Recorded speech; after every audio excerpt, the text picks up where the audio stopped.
A series of events occurred over 200 years ago that brought about huge changes in the way that people lived.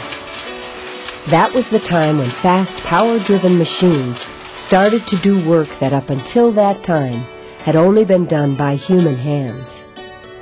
It was when the first big factories were built to house workers and the machines they operated. It was when the production of manufactured goods increased dramatically. When the lives of human beings first started to be regulated by clocks and factory bells.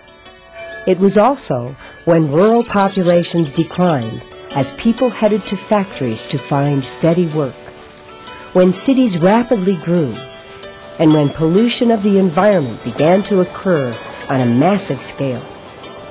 Taken together, these events started the world's first industrial revolution. Before the Industrial Revolution began in England around the year 1760, the way most people lived in Europe and America was very different from how they live today.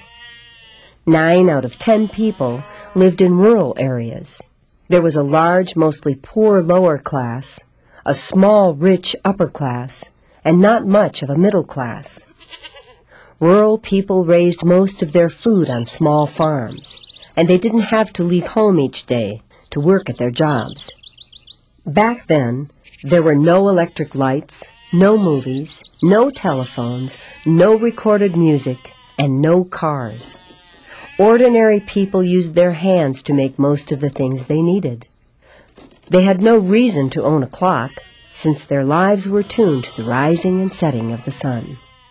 The world was pretty quiet before the Industrial Revolution, because there were no machines for rapid transportation to fill the air with noise.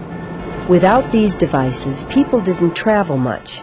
Consequently, except for their own villages, they knew very little about the world in which they lived. The pace of life was much slower before the Industrial Revolution, because people had to walk or use horses to move from place to place. There was no public education, so few people could read and write, and due to poor nutrition and living conditions, they didn't live nearly as long as people do today. Textile manufacturing was the first major industry to undergo industrialization, and for many people, the change was tragic. That was because before the Industrial Revolution, the poor rural population had few ways of earning a living, except for the unreliable income they got from farming. But in Europe especially, many rural people could add to their incomes by working at what were known as domestic or cottage industries, by making cloth. The way this worked was that cloth merchants purchased large quantities of wool from sheep farmers, as well as linen fibers from flax farmers. The merchants then delivered the material to cottage workers to be made into cloth. First, the fibers were spun into yarn using a simple foot-powered machine called a spinning wheel. Then, under what was known as the putting-out system, the yarn was then distributed to weavers to be woven into certain types of cloth on a hand loom. It took a long time, but after the roll of cloth was finished, the merchants paid the cottage workers for what they had done. These traditional home-based textile workers were the first people to be replaced by machines when the Industrial Revolution began. In the 1760s, 2 new machines, the spinning jenny and the water frame, caused a revolution in the textile industry because both machines markedly sped up the process of making thread for weaving. These machines were adapted to use the power of flowing water, or hydraulic power. This means that the motion of the water would turn a wheel that was connected by a complicated system of pulleys and belts used to run the machines. Another machine, called the spinning mule, was developed later in the 1700s. When it was hooked up to water power, just one person could do the work of 3,000 hand spinners.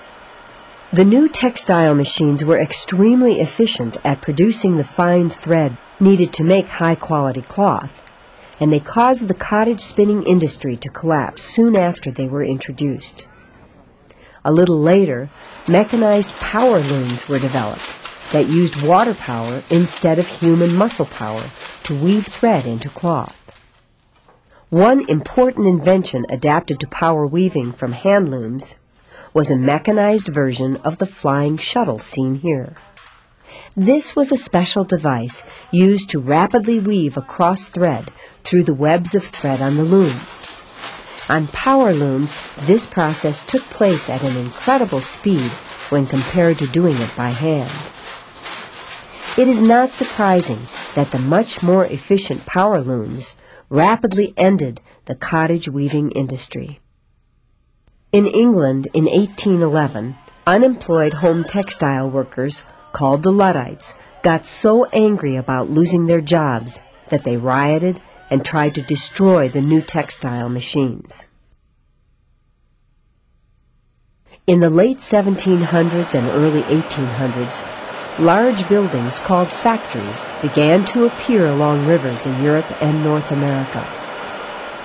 Factories are places where workers operating expensive, usually very complicated machines, produce manufactured goods. The creation of factories was a turning point in human society because people had to leave home each day to earn a living. This radically changed family life and the way children were raised. New housing for workers had to be built near the factories, and as this happened, cities rapidly grew in size while rural populations decreased. And because people had to meet production deadlines, they were expected to show up at the factories at specific times. This meant that for the first time in history, large numbers of human lives began to be regulated by clocks and the ringing of factory bells. For example, the schedule seen here shows that in 1874, the long workday at the Lowell Mills began at 6:45 in the morning and ended at 6 in the evening, except on Saturday, when it ended at 4:30. On Sunday, however, workers were given a day off. The Industrial Revolution came to America mainly through two instances of what today would be called industrial espionage, or industrial spying. The spying occurred because the designs of English textile machines were carefully guarded secrets. They had brought England so much wealth that laws prohibited shipping the machines out of the country for fear that people might copy them. The first case of industrial spying took place sometime in the 1780s, when a man who had been employed at an English spinning factory named Samuel Slater memorized every detail of how the machines were built. He moved to the United States the year George Washington was elected president and had copies made of the English machines. Then he opened up a cotton spinning mill in Pawtucket, Rhode Island, and put them to work.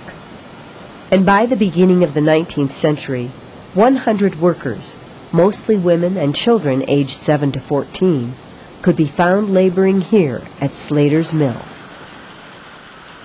The second case of espionage that brought the Industrial Revolution to America produced copies of English power looms which were first employed in the United States in the year 1814.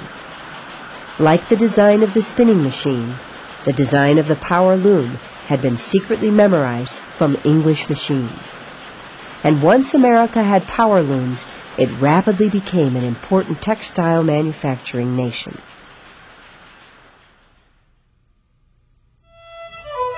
Even though the first mechanical spinning and weaving machines in America were copied from English machines, one truly American invention, called the cotton gin, helped revolutionize the textile industry. Cotton plants produce excellent fibers, and in America's southern states, cotton was very cheap to produce because unpaid slaves were used to grow and harvest the crop. Yet even though the demand for cotton was great, before the invention of the cotton gin, it was not widely used in textiles. That was because cotton fibers are contained in the plant's seed pods, and before the fiber can be spun into threads, the seeds must be removed. Cleaning cotton was a very slow process when done by hand. But after 1793, the year Eli Whitney invented his cotton gin, simply by turning a crank, it was possible to remove as many seeds from raw cotton in a single day as 50 people could do using just their hands.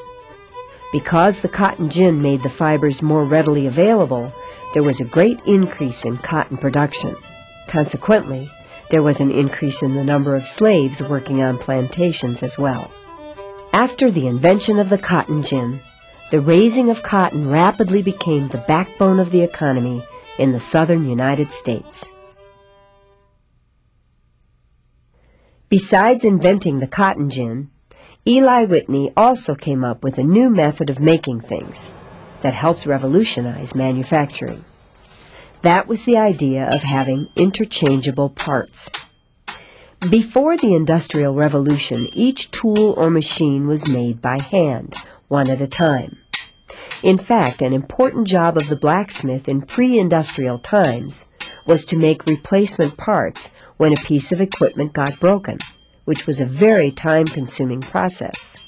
For example, if a lock like this one stopped working, it was not possible to fix it with off-the-shelf parts, because each lock was one of a kind, and its parts could not be interchanged. The situation began to change in 1798, when Eli Whitney got an order from the U.S. government for 10,000 rifles that needed to be delivered in a very short period of time. To meet the deadline, he developed a method of manufacturing guns that were nearly identical to one another, so that a part for one rifle would work in any other rifle of the same kind. Making interchangeable parts not only sped up the manufacturing process for the rifles. If they failed to shoot, it made fixing them a lot quicker and easier to do. Whitney's method of using interchangeable parts was a big step forward in manufacturing, and eventually led to greatly increased production of almost all machine-made goods, while at the same time, the blacksmith's job became much less important. During the 19th century, while the southern states developed a slave-based agricultural economy, the New England states became the center of America's Industrial Revolution. There were several reasons why industrialization took hold in New England. First, the region's many large rivers provided excellent sources of water power. Second, it was easier for New Englanders to shift to an economy based on manufacturing due to the fact that the area's rocky soil was poorly suited for farming. Third, New England had a number of fine seaports that could be used for bringing in raw materials and transporting out finished goods. And fourth, thanks to decades of success in the transatlantic shipping business, there were people in New England with large sums of money who wanted to invest in factories. When the Industrial Revolution began in England, the earliest textile factories employed many young children and paid them almost nothing. But that changed in America because by the mid-1800s, 8 out of every 10 workers in the textile factories were unmarried women between the ages of 15 and 30. Most of them had left behind quiet lives on isolated farms for the adventure of working in a city and earning a steady wage. The conditions were not good in the textile factories, but they did improve over time. The machines tended to be extremely loud and dangerous to operate. The hours were long. The work was quite monotonous, and the air in the factories was filled with tiny bits of fiber that damaged the workers' lungs. The wages were low as well. The mill girls, as they were called, earned less than $3 for putting in a 6-day, 60-hour work week, while men got $1 more a week for doing the same jobs. The lives of the mill girls were almost completely controlled by the factories where they worked. For example, right across the street from this textile factory are the company-owned boarding houses where they slept and ate their meals. Here, the girls were carefully supervised and followed a strict curfew. but they were provided with respectable surroundings that were often more comfortable than those they had known back on the farm. However, as the 19th century rolled on, unskilled factory jobs began to be filled more and more often by recent immigrants to America instead of farm girls. Such jobs provided many immigrant families with a reliable income with which to start their new lives. The switch from water to steam power sped up the Industrial Revolution and led to huge changes in manufacturing, farming, and transportation. Factories that started using steam engines were more efficient than water-powered factories and could be built far away from rivers. Steam engines also began to be used to run machines for mass transportation, such as railroads and steamboats, and this made it possible for people to travel long distances in a very short amount of time. The use of steam engines in farming for things such as threshing grain led to greatly increased food production and helped to revolutionize agriculture. But because steam engines burned wood or coal, smokestacks became a very familiar sight, and air pollution increased to the point that it began to cause serious health problems in the industrial cities. Naturally, as the popularity of steam-powered machines grew, the appetite for coal and iron increased as well. More and more mines were developed to supply industry, and large-scale mining itself resulted in tremendous environmental damage in many parts of the world. By the year 1900, industrialization was firmly in place across much of Europe and America. The century that had just ended had been one of drastic, rapid change on a scale unlike anything seen before in history. Huge numbers of rural people had moved to crowded cities and taken up factory work. Many of them now lived in homes illuminated with electric light bulbs. Their children attended public schools.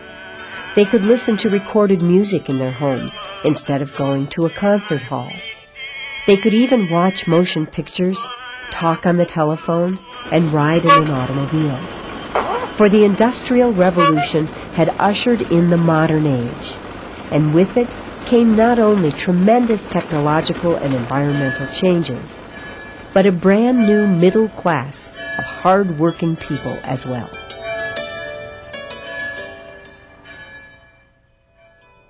True or false, cottage industries replaced textile factories after the Industrial Revolution. True or false, interchangeable parts were developed by Eli Whitney.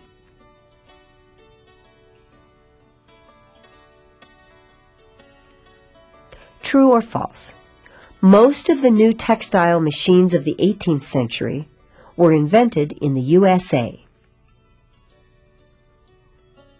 True or false, cotton gins were used to remove seeds from cotton fibers.